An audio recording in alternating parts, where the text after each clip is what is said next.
ನಮಸ್ಕಾರ ಸ್ನೇಹಿತರೆ, Kannada jobs corner YouTube ಚಾನೆಲ್ಗೆ ಎಲ್ಲರಿಗೂ ಸ್ವಾಗತ. ಜಿಲ್ಲಾ ಆರೋಗ್ಯ ಮತ್ತು ಕುಟುಂಬ ಕಲ್ಯಾಣ ಇಲಾಖೆ ಚಿಕ್ಕಬಳ್ಳಾಪುರದಲ್ಲಿ ವಿವಿಧ ಹುದ್ದೆಗಳ ಒಂದು ನೇಮಕಾತಿ ನಡೀತಾ ಇರುವಂತದ್ದು. ಇನ್ನು ಯಾವ್ಯಾವ ಹುದ್ದೆಗಳಿವೆ, ಎಷ್ಟು ಹುದ್ದೆಗಳು ಖಾಲಿ ಇದೆ, ಎಜುಕೇಶನಲ್ ಕ್ವಾಲಿಫಿಕೇಶನ್ ಹಾಗೂ ಆಯ್ಕೆ ಪ್ರಕ್ರಿಯೆ ಬಗ್ಗೆ ಈ ಒಂದು ವಿಡಿಯೋದಲ್ಲಿ ಮುಂದೆ ನೋಡ್ತಾ ಹೋಗೋಣ. ನಮ್ಮ ಚಾನೆಲ್ ಅನ್ನು ಯಾರಾದರೂ ಹೊಸದಾಗಿ ನೋಡ್ತಾ ಇದ್ರೆ ಸಬ್ಸ್ಕ್ರೈಬ್ ಮಾಡಿ ಹಾಗೂ ಪಕ್ಕದಲ್ಲೇ ಇರುವಂತಹ ಬೆಲ್ ಬಟನ್ ಅನ್ನ ಕ್ಲಿಕ್ ಮಾಡಿ. ಚಿಕ್ಕಬಳ್ಳಾಪುರ ಜಿಲ್ಲೆಯಲ್ಲಿ ವೈದ್ಯಕೀಯ ಮತ್ತು ಅರೆ ವೈದ್ಯಕೀಯ ಸಿಬ್ಬಂದಿಗಳನ್ನ ತಾತ್ಕಾಲಿಕವಾಗಿ ಗುತ್ತಿಗೆ ಆಧಾರದ ಮೇಲೆ ನೇಮಕಾತಿ ಮಾಡಿಕೊಳ್ಳಲಾಗ್ತಾ ಇರುವಂತದ್ದು. ಈ ಒಂದು ಹುದ್ದೆಗಳಿಗೆ ಅರ್ಜಿ ಸಲ್ಲಿಸಲು ಪ್ರಾರಂಭ ದಿನಾಂಕ ಜನವರಿ 3, 2025ರಿಂದ ಜನವರಿ 13, 2025ರವರೆಗೆ ಅಭ್ಯರ್ಥಿಗಳಿಗೆ ಆನ್ಲೈನ್ ಮುಖಾಂತರ ಅರ್ಜಿ ಸಲ್ಲಿಸಲು ಅವಕಾಶ ಇರುವಂತದ್ದು. ಹಾಗೂ ತಜ್ಞ ವೈದ್ಯರು ಆರ್ MBBS ವೈದ್ಯರು ಆರ್ ವೈದ್ಯರು ಈ ಒಂದು ಹುದ್ದೆಗಳನ್ನ ಹೊರತುಪಡಿಸಿ ಉಳಿದಂತಹ ಎಲ್ಲಾ ಹುದ್ದೆಗಳಿಗೆ ಕಂಪ್ಯೂಟರ್ ಜ್ಞಾನವನ್ನ ಪಡೆದುಕೊಂಡಿರುವುದು ಕಡ್ಡಾಯವಾಗಿರುತ್ತದೆ. ಇನ್ನು ಕ್ರಮ ಸಂಖ್ಯೆ 1ರಿಂದ 8ರ ಒಂದು ಹುದ್ದೆಗಳಿಗೆ ಜನವರಿ 16, 2025ರಂದು ಬೆಳಿಗ್ಗೆ 11 ಗಂಟೆಗೆ ಒಂದು ಮೂಲ ದಾಖಲಾತಿಗಳ ಸಮೇತ ಜಿಲ್ಲಾ RCH ಅಧಿಕಾರಿಗಳ ಕಚೇರಿಗೆ ಹಾಜರಾಗತಕ್ಕಂಥದ್ದು. ಹಾಗೂ ಕ್ರಮ ಸಂಖ್ಯೆ 9ರಿಂದ 10ರ ಒಂದು ಹುದ್ದೆಗಳಿಗೆ ಜನವರಿ 17ರಂದು ಬೆಳಿಗ್ಗೆ 11 ಗಂಟೆಗೆ ಒಂದು ನಮ್ಮ ಮೂಲ ದಾಖಲಾತಿಗಳ ಒಂದು ಪರಿಶೀಲನೆಗೆ ಜಿಲ್ಲಾ RCH ಅಧಿಕಾರಿಗಳ ಒಂದು ಕಚೇರಿಗೆ ಹಾಜರಾಗಬೇಕು. ಹಾಗೂ ಒಂದು ರಾಜ್ಯ ವಲಯ ಕ್ರಮ ಸಂಖ್ಯೆ 1 ಈ ಒಂದು ಹುದ್ದೆಗೆ ಅಭ್ಯರ್ಥಿಗಳು ಜನವರಿ 16, 2025ರಂದು ಬೆಳಿಗ್ಗೆ 11 ಗಂಟೆಗೆ ಜಿಲ್ಲಾ DLO ಅಧಿಕಾರಿಗಳ ಕಚೇರಿಗೆ ಹಾಜರಾಗಬೇಕು. ಅಭ್ಯರ್ಥಿಗಳು ನಮ್ಮ ಎಲ್ಲ ಮೂಲ ದಾಖಲೆಗಳ ಪರಿಶೀಲನೆಯ ಸಮಯದಲ್ಲಿ ಹಾಜರುಪಡಿಸಬೇಕಾಗಿರುತ್ತದೆ. ಇನ್ನು ಯಾವ್ಯಾವ ಹುದ್ದೆಗಳು ಖಾಲಿ ಇವೆ ಅಂತ ನೋಡೋದಾದ್ರೆ, ಮೊದಲನೆಯದಾಗಿ OBG ಈ ಒಂದು ಹುದ್ದೆಗೆ ಸಂಬಂಧಪಟ್ಟಂತೆ ಸ್ಯಾಲರಿ ಎಷ್ಟಿರುತ್ತೆ ಅಂತ ನೋಡೋದಾದ್ರೆ 1,10,000 ರೂಪಾಯಿವರೆಗೆ ಸ್ಯಾಲರಿ ಇರುವಂತದ್ದು. ಈ ಹುದ್ದೆಗೆ ಎಜುಕೇಶನಲ್ ಕ್ವಾಲಿಫಿಕೇಶನ್ ಅನ್ನ ನೋಡೋದಾದ್ರೆ DGO or DNB or MD in OBG ಆದಂತಹ ಅಭ್ಯರ್ಥಿಗಳು ಅರ್ಜಿಯನ್ನ ಸಲ್ಲಿಸಬಹುದು. ಜೊತೆಗೆ KMC ನೋಂದಣಿಯನ್ನು ಸಹ ಹೊಂದಿರಬೇಕು. ಈ ಒಂದು ಹುದ್ದೆಗೆ ವಯೋಮಿತಿಯನ್ನ ನೋಡೋದಾದ್ರೆ ಅಭ್ಯರ್ಥಿಗಳು 45 ವಯಸ್ಸಿನ ಒಳಗಿನ ಎಲ್ಲಾ ಅಭ್ಯರ್ಥಿಗಳು ಅರ್ಜಿಯನ್ನ ಸಲ್ಲಿಸಬಹುದಾಗಿರ್ತದೆ.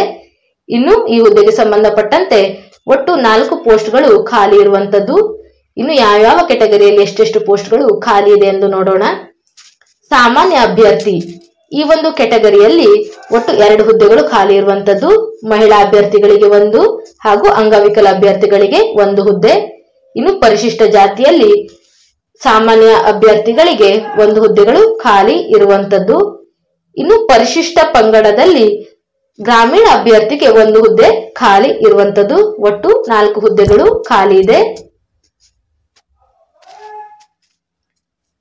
ಇನ್ನು ಪೀಡಿಯಾಟ್ರಿಷಿಯನ್ಸ್ ಈ ಒಂದು ಹುದ್ದೆಗೆ ನೋಡೋದಾದ್ರೆ 1,10,000 ರೂಪಾಯಿವರೆಗೆ ಸ್ಯಾಲರಿ ಇರುವಂತದ್ದು.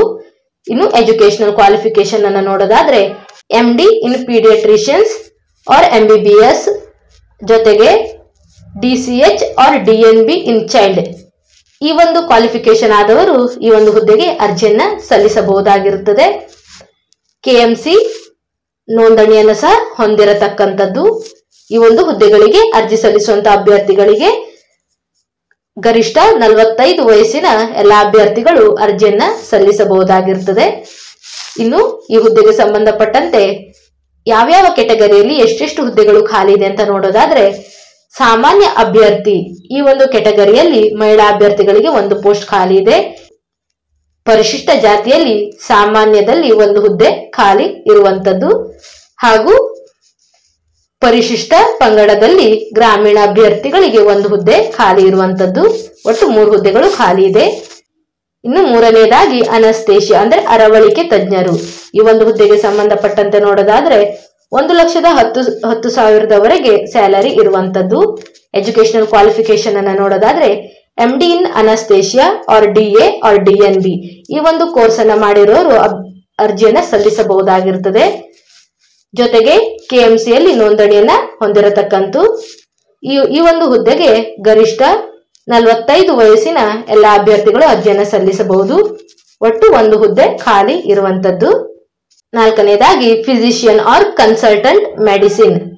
ಈ ಒಂದು ಹುದ್ದೆಗೆ ನೋಡೋದಾದ್ರೆ 1,10,10,000 ಸ್ಯಾಲರಿ ಇರುವಂತದ್ದು. ಎಜುಕೇಶನಲ್ ಕ್ವಾಲಿಫಿಕೇಶನ್ ಅನ್ನ ನೋಡೋದಾದ್ರೆ ಅಭ್ಯರ್ಥಿಗಳು MBBS ಅನ್ನ ಉತ್ತೀರ್ಣರಾಗಿ ಇಂಟರ್ನ್ಶಿಪ್ ಅನ್ನ ಕಡ್ಡಾಯವಾಗಿ ಪೂರ್ಣಗೊಳಿಸಿರಬೇಕಾಗಿರುತ್ತದೆ. ಜೊತೆಗೆ KMCಯಲ್ಲಿ ನೋಂದಣಿಯನ್ನು ಸಹ ಹೊಂದಿರಬೇಕು.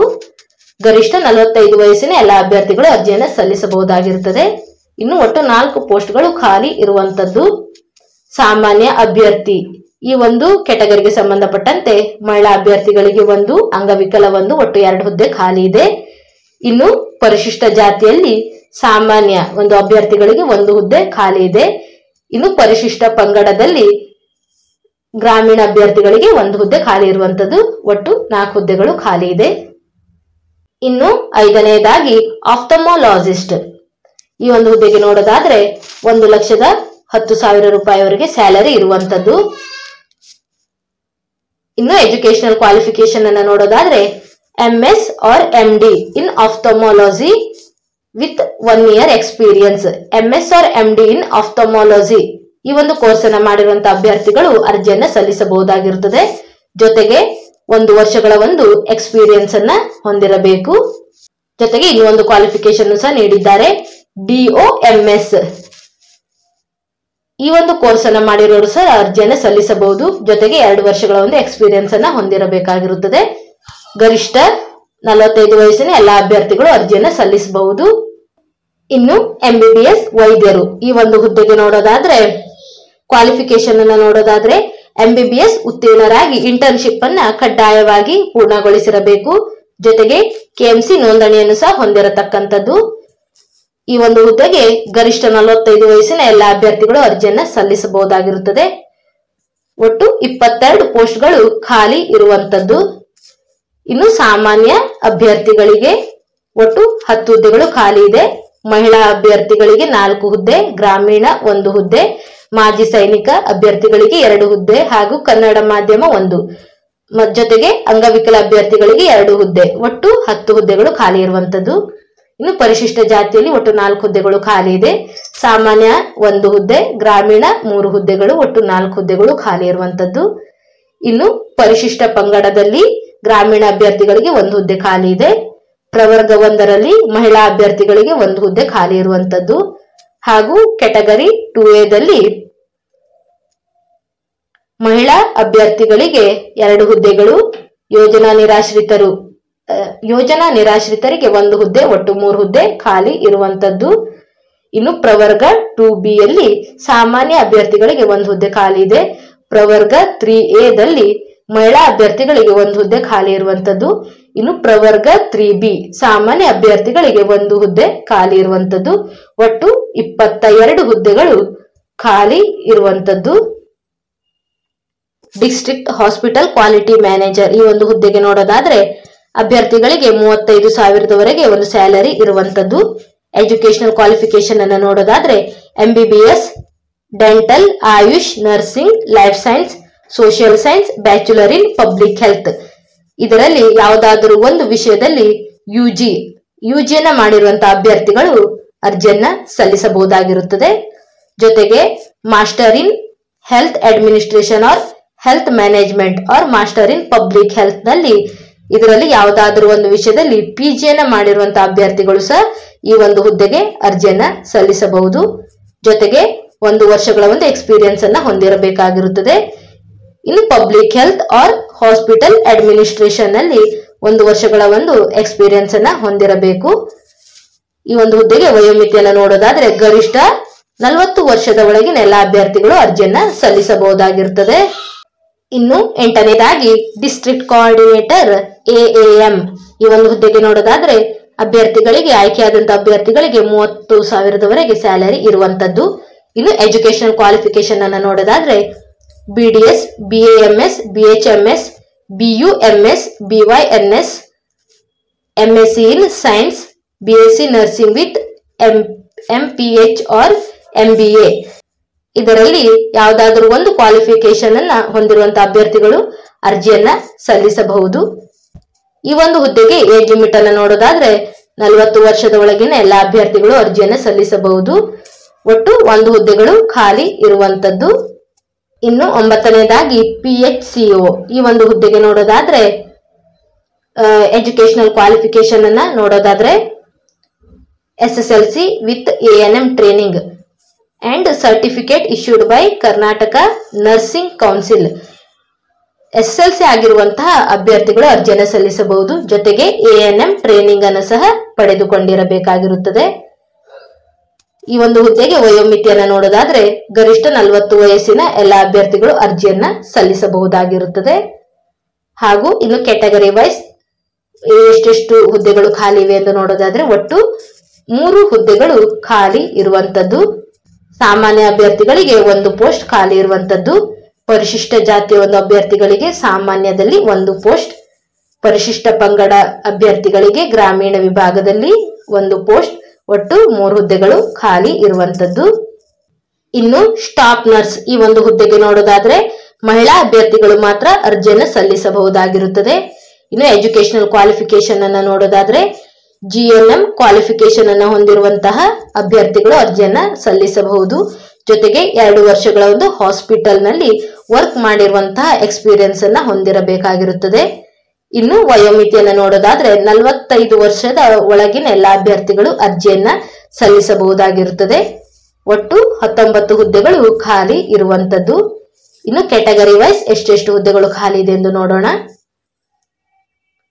ಸಾಮಾನ್ಯ ಅಭ್ಯರ್ಥಿಗಳಿಗೆ ಒಟ್ಟು 8 ಹುದ್ದೆಗಳು ಖಾಲಿ ಇರುವಂತದ್ದು. ಸಾಮಾನ್ಯ ವಿಭಾಗದಲ್ಲಿ 3, ಗ್ರಾಮೀಣ ವಿಭಾಗದಲ್ಲಿ 1, ಮಾಜಿ ಸೈನಿಕ ವಿಭಾಗದಲ್ಲಿ 2, ಕನ್ನಡ ಮಾಧ್ಯಮ ಒಂದು ಅಭ್ಯರ್ಥಿಗಳಿಗೆ 1, ಅಂಗವಿಕಲ ಅಭ್ಯರ್ಥಿಗಳಿಗೆ 1, ಒಟ್ಟು 8 ಹುದ್ದೆಗಳು ಖಾಲಿ ಇದೆ. ಪರಿಶಿಷ್ಟ ಜಾತಿಯಲ್ಲಿ ಸಾಮಾನ್ಯ ವಿಭಾಗದಲ್ಲಿ 3 ಹುದ್ದೆಗಳು ಖಾಲಿ ಇರುವಂತದ್ದು. ಇನ್ನು ಪರಿಶಿಷ್ಟ ಪಂಗಡದಲ್ಲಿ ಸಾಮಾನ್ಯ ವಿಭಾಗದಲ್ಲಿ 2 ಹುದ್ದೆಗಳು ಖಾಲಿ ಇದೆ. ಕ್ಯಾಟಗರಿ 1 ನಲ್ಲಿ ಸಾಮಾನ್ಯ ವಿಭಾಗದಲ್ಲಿ 1 ಹುದ್ದೆ ಖಾಲಿ ಇದೆ. ಪ್ರವರ್ಗ 2A ಯಲ್ಲಿ ಸಾಮಾನ್ಯ ವಿಭಾಗದಲ್ಲಿ 1, ಗ್ರಾಮೀಣ ವಿಭಾಗದಲ್ಲಿ 1, ಯೋಜನಾ ನಿರಾಶ್ರಿತರ ವಿಭಾಗದಲ್ಲಿ 1, ಒಟ್ಟು 3 ಹುದ್ದೆ ಖಾಲಿ ಇದೆ. ಇನ್ನು ಪ್ರವರ್ಗ 3A ನಲ್ಲಿ ಗ್ರಾಮೀಣ ವಿಭಾಗದಲ್ಲಿ 1 ಹುದ್ದೆ ಖಾಲಿ ಇರುವಂತದ್ದು. ಇನ್ನು ಪ್ರವರ್ಗ 3B ಯಲ್ಲಿ ಗ್ರಾಮೀಣ ವಿಭಾಗದಲ್ಲಿ 1 ಹುದ್ದೆ ಖಾಲಿ ಇರುವಂತದ್ದು. ಒಟ್ಟು 19 ಹುದ್ದೆಗಳು ಖಾಲಿ ಇದೆ.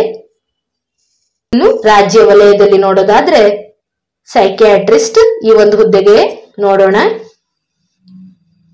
1,10,000 ರೂಪಾಯಿವರೆಗೆ ಸ್ಯಾಲರಿ ಇರುವಂತದ್ದು. ಕ್ವಾಲಿಫಿಕೇಶನ್ ಅನ್ನು ನೋಡೋದಾದ್ರೆ MBBS and MD in psychiatry or DNM psychiatry or DPM from one institution. ಈ ಒಂದು ಕ್ವಾಲಿಫಿಕೇಶನ್ ಅನ್ನು ಹೊಂದಿರೋರು ಈ ಒಂದು ಹುದ್ದೆಗೆ ಅರ್ಜಿಯನ್ನ ಸಲ್ಲಿಸಬಹುದಾಗಿರುತ್ತದೆ. ಹಾಗೂ 2 ವರ್ಷಗಳ ಒಂದು ಎಕ್ಸ್ಪೀರಿಯನ್ಸ್ ಅನ್ನ ಹೊಂದಿರಬೇಕಾಗಿರುತ್ತದೆ. ಈ ಒಂದು ಹುದ್ದೆಗೆ ಏಜ್ ಲಿಮಿಟ್ ಅನ್ನು ನೋಡೋದಾದ್ರೆ ಗರಿಷ್ಠ 70 ವರ್ಷದ ಒಳಗಿನ ಒಂದು ಅಭ್ಯರ್ಥಿಗಳು ಅರ್ಜಿಯನ್ನ ಸಲ್ಲಿಸಬಹುದಾಗಿರುತ್ತದೆ. ಒಟ್ಟು 1 ಹುದ್ದೆಗಳು ಖಾಲಿ ಇರುವಂತದ್ದು. ಇವಿಷ್ಟು ಜಿಲ್ಲಾ ಆರೋಗ್ಯ ಮತ್ತು ಕುಟುಂಬ ಕಲ್ಯಾಣ ಇಲಾಖೆ ಚಿಕ್ಕಬಳ್ಳಾಪುರ ಜಿಲ್ಲೆಯಲ್ಲಿ ಕರೆದಿರುವಂತಹ ಒಂದು ಹುದ್ದೆಗಳ ನೇಮಕಾತಿಯ ವಿವರವಾಗಿರುತ್ತದೆ. ಏನಾದರೂ ಡೌಟ್ಸ್ ಇದ್ದರೆ ಕಮೆಂಟ್ ಬಾಕ್ಸಿನಲ್ಲಿ ಕಮೆಂಟ್ ಮಾಡಿ. ಇನ್ನೂ ಹೆಚ್ಚಿನ ಮಾಹಿತಿಗಾಗಿ ನಮ್ಮ ಚಾನೆಲ್ ಅನ್ನು ಸಬ್ಸ್ಕ್ರೈಬ್ ಮಾಡಿ.